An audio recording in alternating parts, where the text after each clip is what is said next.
Hi everyone, in front of me I've got Samsung Galaxy S24 Plus, and let me share with you how to show battery percentage on the status bar in this device.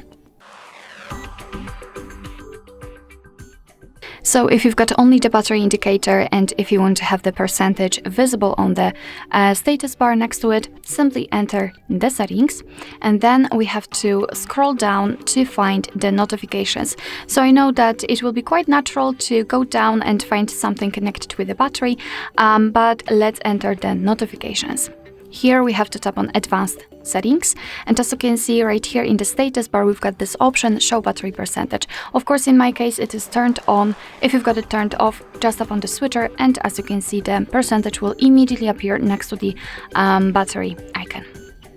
Alright, so that will be all. Thank you so much for watching. I hope that this video was helpful, and if it was, please hit the subscribe button and leave the thumbs up.